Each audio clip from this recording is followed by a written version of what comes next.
Olá, amigo da Novo Tempo, está começando o programa Lições da Bíblia.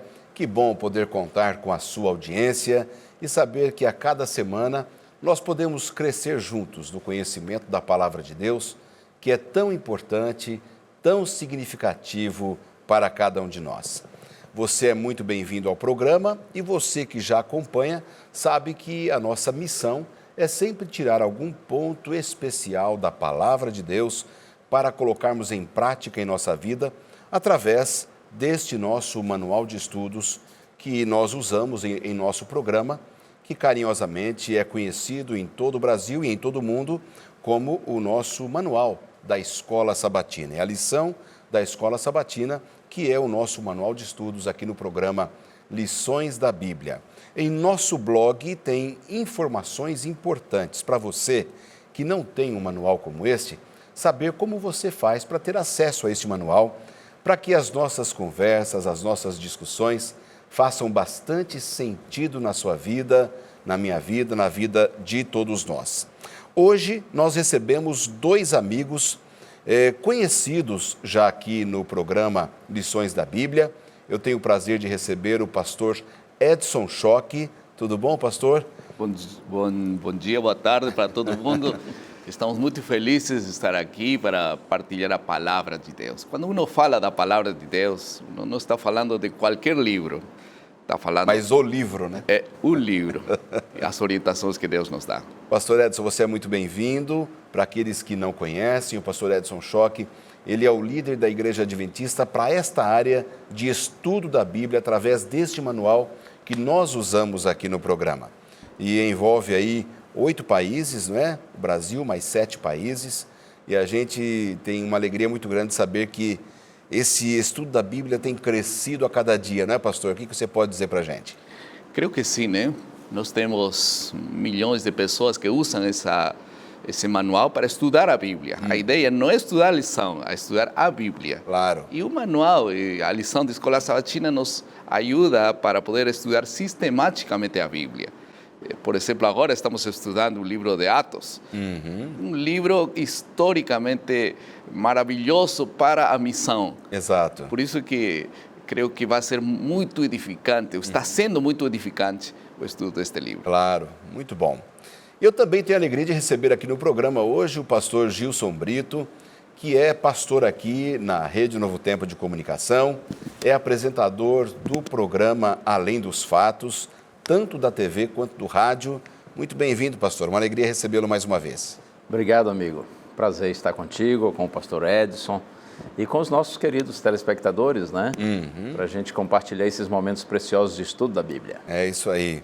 O pastor Gilson tem trazido sempre mensagens bastante interessantes da Palavra de Deus, baseadas sempre em um fato que está acontecendo, quer seja da sociedade, quer seja do mundo científico, quer seja de qualquer coisa relativa à vida humana que possa ter um interesse e ser aplicado à Palavra de Deus. Tem sido uma experiência interessante, né, pastor, para você trazer essas mensagens a cada semana, tanto na TV quanto no rádio. Sem dúvida. Uma experiência interessante e um desafio, né? É isso que eu ia dizer, né? Eu considero um grande privilégio, mas ao mesmo tempo uma enorme responsabilidade. A gente tem o programa todas as segundas e quartas, às 10 da manhã, com reprise às 10 da noite, além de outros horários alternativos, isso na TV, e no rádio sempre na sexta-feira, das 10 às 11 da manhã. Que maravilha! Então você que acompanha aí a TV Novo Tempo, pode também acompanhar através do rádio ou através das redes sociais, onde transmitimos também a nossa programação. Bom, meus amigos, vamos fazer uma oração? Quero convidar os amigos que estão em casa para acompanhar a gente agora, para começarmos o estudo da Bíblia. Pastor Schock, ore para nós, por favor. Querido Pai, mais uma vez te suplicamos a unção do Espírito Santo para o estudo da palavra. Amém. Que esta palavra possa ser partilhada e as pessoas possam se alimentar e praticá-la conforme a tua vontade. Amém. Abençoe nesse momento o estudo, em nome de Jesus. Amém. Amém. Para a gente começar o estudo dessa semana, nós vamos direto para o vídeo Palavra do Autor com o pastor Wilson Paroski. Jesus deixou 2 legados para a sua igreja. O primeiro é a promessa de um breve retorno. Encontramos esta promessa em todo o Novo Testamento. é a bendita esperança.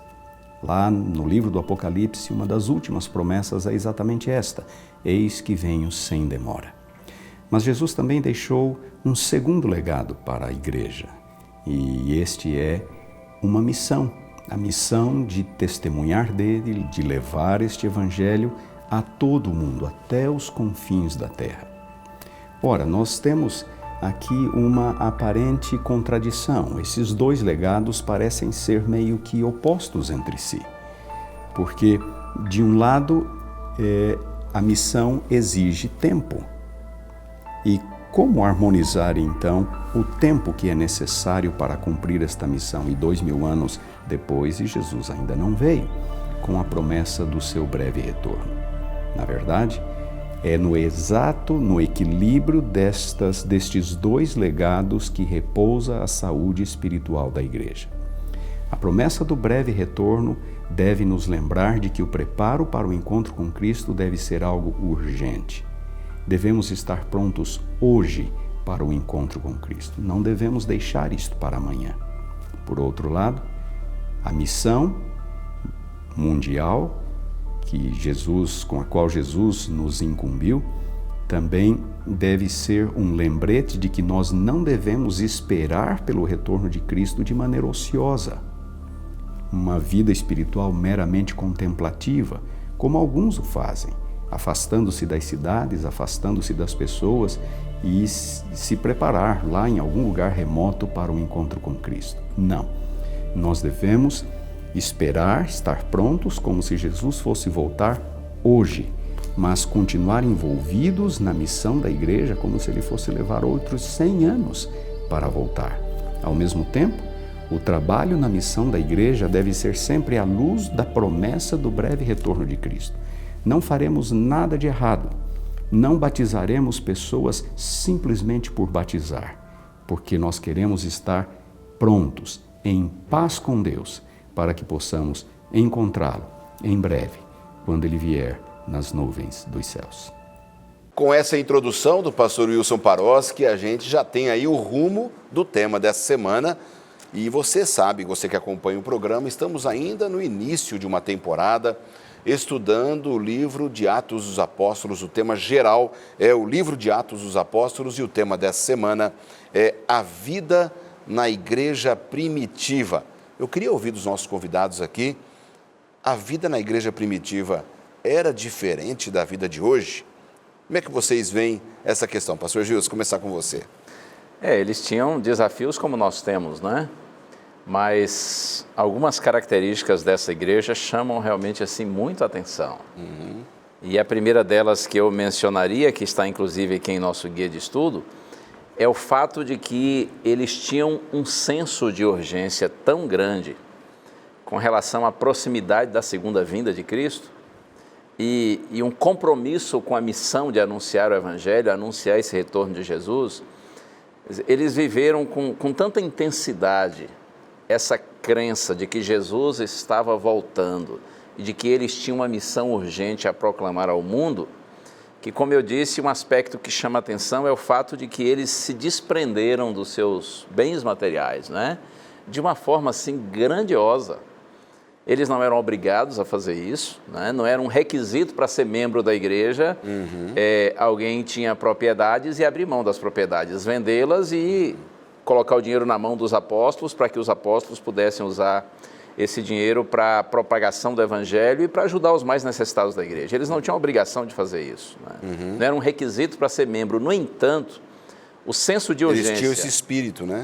O senso de urgência quanto à segunda vinda de Cristo, o compromisso com a missão, isso se tornou algo tão intenso que eles se tornaram pessoas assim tremendamente espirituais, né? E quanto mais a gente é espiritual, menos a gente é material, menos a gente é materialista. É verdade. Então houve um sentimento assim de generosidade e consequentemente de unidade que caracterizou realmente a igreja nesse período. Bom, está aí a visão do pastor Gilson exatamente nesse aspecto, sobre a importância de termos aí essa visão de como era a igreja primitiva.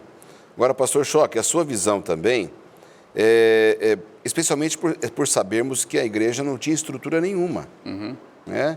Eles não tinham prédios, eles não tinham recursos, eles tinham talvez mais dificuldades do que nós temos hoje, se nós olharmos para a realidade dos cristãos de uma forma geral. Ou é uma impressão minha apenas isso? Não, na realidade, naquele tempo, o fervor é muito grande. Nós já estudamos nas lições passadas sobre o Espírito Santo que desceu e tornou eles um grupo unido, unânimes. Estavam todos juntos. E esta unidade os tornou generosos, como já falou o pastor Gilson. E se desprenderam de seus bens e também eles conseguiram ter um senso de urgência naquele tempo. Mas eles tinham duas grandes características. Eles eram fortes na comunhão e eles estavam muito fortes no ensino.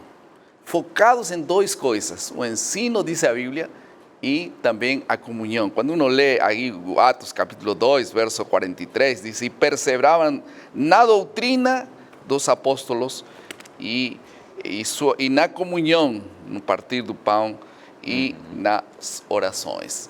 Aqui temos duas características da igreja desse tempo. Muito firmes na comunhão e também muito claros no ensino e no estudo da palavra de Deus. Eu vejo aqui uma coisa, não era uma relação mais ou menos contemplativa, como diz o verso 43. Era uma relação efetiva. Muitos, diz a Bíblia, prodígios e sinais estavam acontecendo naquele tempo. Não era um assunto que se encerravam para estudar e orar apenas. Eles eram muito proativos nos frutos que começaram a produzir, frutos do Espírito.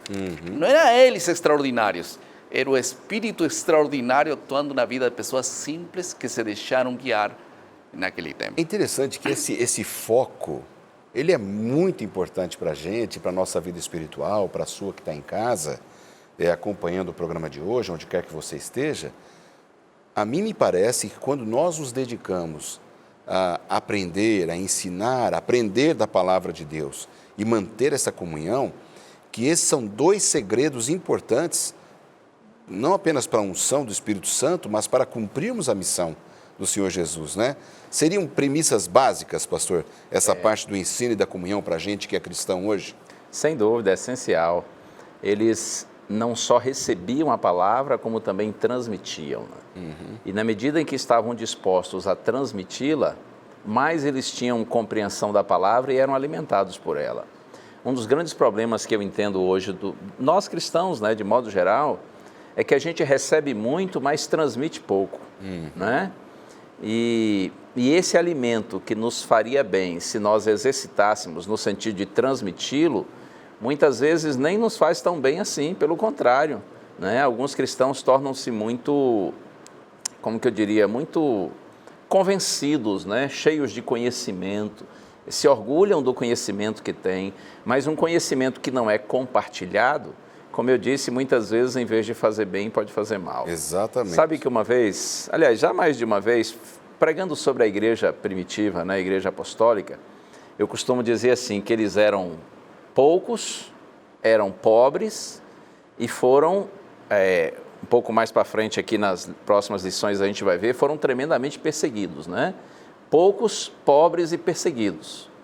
Aí outro dia, pregando numa igreja sobre isso, no final o irmão me disse assim, pastor, poucos, pobres, perseguidos, porém poderosos. Tudo com P. Tudo com P. E é verdade, né? Eles não eram muitos, a maioria pobrezinho, né? A maioria, tinha um ou outro rico na igreja, né? A perseguição foi tremenda, né? Mas uma igreja poderosa demais, né? Sim. Uma igreja que viveu o evangelho na sua plenitude, uma igreja que abriu mão, como já dissemos, dos seus bens materiais, uma igreja que viveu em unidade e uma igreja que tinha a missão no sangue, a missão na veia. Por isso que eles evangelizaram o mundo conhecido da época. Eu queria pegar um gancho aqui, pastor Edson Schock, que o pastor Gilson falou, porque Jesus, em Mateus 24, verso 13, ele diz assim, aquele que perseverar até o fim será salvo. E o texto aqui diz que os cristãos primitivos perseveravam na doutrina dos apóstolos e na comunhão, e no partir do pão e nas orações. Eles eram poucos, eram pobres, eram perseguidos, porém poderosos porque perseveraram na doutrina e na oração. Mais um P aí. Nós vemos uma característica muito interessante na igreja primitiva nesse sentido. Dois grandes lugares onde eles eram muito frutíferos e assíduos: a igreja, o templo, a sinagoga e também as casas. Nas sinagogas, as instruções rabínicas eram muito claras, né? No tempo de Jesus, no pátio, havia uma cobertura e aí aconteciam os ensinos, é decir, a instrução rabínica. Jesus mesmo ia todas as semanas. Pedro foi também a hora das 3 da tarde, como disse, vamos estudar depois. Então, era um lugar onde as pessoas frequentavam muito para um propósito específico. Mas ele também fala das casas, né? Um lugar onde se partilhavam as refeições, um lugar onde faziam as orações e um lugar também onde se participava da ceia do Senhor. Eu fiquei muito impressionado por isso, porque normalmente nós cremos que a ceia do Senhor deve acontecer na igreja. Naquele tempo acontecia nas casas. Nas casas, exatamente. Então, aqui nós vemos como nós aplicamos hoje para a nossa vida. É importante a igreja. E Jesus disse, não deixava de assistir, como era costume de Jesus ir à igreja. Mas também nós podemos fortalecer nossa comunhão nas casas, em culto familiar, nos pequenos grupos. Que é uma bênção, né? Onde nós podemos fortalecer uns com os outros. Quem sabe, seria até interessante ter um projeto lindo assim, de fazer uma santa ceia nas casas. Exatamente. Orar um pouquinho mais ali. E os amigos que estão acompanhando, né? Os amigos que estão acompanhando o programa hoje, podem ter essa dica aqui do pastor Edson, que é baseada lá na igreja primitiva. Você que tem um pequeno grupo, uma célula, uma unidade de estudo da Bíblia, também dar atenção especial a uma santa ceia, um momento de comunhão profunda com Jesus nas casas. É só ter um líder espiritual ali para poder ministrar e não há nenhum problema, nenhuma dificuldade, só vai fortalecer a fé, né? Eu queria apenas concluir essa parte. Aqui temos uma lição para estudar a Bíblia na igreja. Exatamente. E podemos continuar as orações nas casas, Exato. que nós fazemos nos pequenos grupos também. Exatamente, não só na igreja, como nas casas, não só nas casas, como na igreja também. Nós vamos, amigos, para um rápido intervalo, não saia daí, nós voltamos já já.